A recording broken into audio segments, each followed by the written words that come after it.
जब उत्तानपाद आए द्वार पर, महाराज सुनीति ने अपने पति को देखा, देख करके अपने पति का हाथ पकड़ लिया, खुशी का ठिकाना नहीं रहा और हाथ पकड़ के आज अपनी झोपड़ी में मैया ले आई।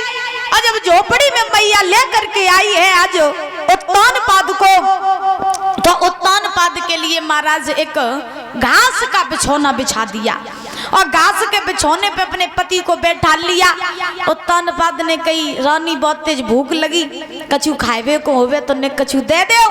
तो आज जो इतने वचन कहे कि खाएबे को कछु होवे तो दे दो, तो सुनीति की आंखों में आंसू आ गए। सुनीति ने जवाब दिया, महाराज आज आप इतने दिनों के बाद में आए हो और मैं इतनी अभागी हूँ कि मेरा पति इतने दिनों के बाद में आया है, मैंने अपने पति के लिए भोजन की व्यवस्था न कर पाई। महाराज अब तो कछु खाएबे को नहीं है मेरे घर में, जे 2-3 दिन की बासी रोटी जौ की रखी है, तुम जे ही खा लो। सो भाई जौ की रोटी एक रखी रहे तो बाई के ऊपर नमक रख दो और नमक रख के महाराज उत्तानपाद को भाई जौ की रोटी खिला दी, ऊपर से पानी पिला दिया, अपने पति के पैर दबाने लगी मैया। अब उत्तानपाद ने जब अपनी पत्नी की दशा देखी तो उत्तानपाद बोले, रानी मैंने तुम्हें तभी रोका था कि मेरी दूसरी शादी न करवाओ, लेकिन तुमने मेरी एक बात नहीं मानी, देखो रानी तुम्हें कैसी दशा हो गई। तो सुनीति ने जवाब दिया, कोई बात नहीं महाराज, आप चिंता क्यों कर रहे हो, आप इतने परेशान क्यों हो, अरे मेरे नसीब में जो भी था वो मेरे किस्मत में लिखा था वो पूरा हो रहा है, लेकिन आप किसी चीज का अफसोस मत कीजिए। तो ऐसे ही महाराज राजा रानी दोनों आपस में बातें करते रहे और बातें करते ही करते आज उसी रात महाराज वो रात जो थी उत्तानपाद ने सुनीति के साथ में बिताई, और जब सुनीति के साथ में वही रात्रि बिताई तो उसी रात मैया सुनीति ने गर्भ धारण किया।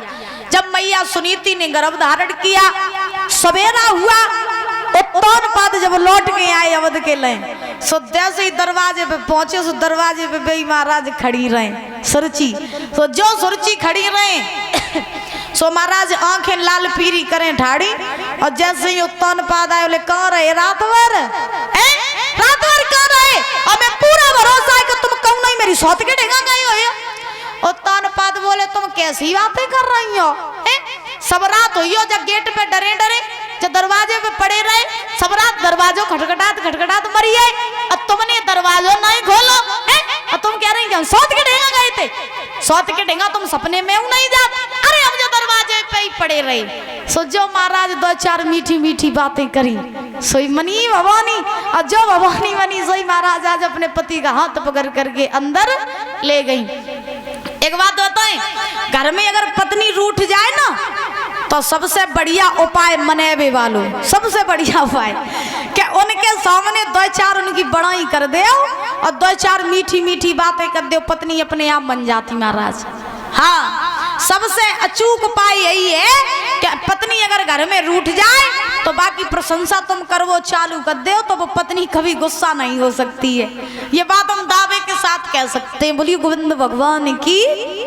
तो महाराज श्री सुखदेव जी समझा रहे हैं, राजन परीक्षित आज उत्तानपाद जो है अवध में रह रहे हैं। अब देखो महाराज भगवान की कैसी लीला, क्या गर्भ धारण किया नहीं तो एक भी रानी ने नहीं किया परीक्षित महाराज, और जब गर्भ धारण किया तो साथ ही साथ दोनों रानियों ने कर लिया।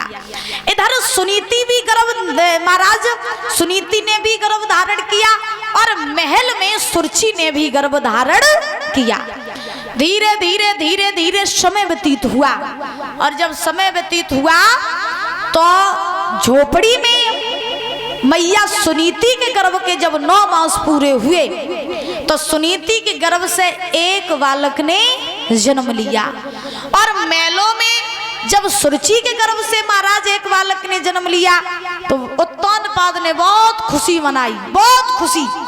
महाराज उत्तानपाद सोचने लगे कि संतान हुई नहीं तो एक भी रानी के गर्भ से नहीं हुई, और जब संतान हुई तो दोनों रानियों के गर्भ से हुई। तो उत्तानपाद ने बहुत खुशी मनाई। अब देखो किस्मत का खेल,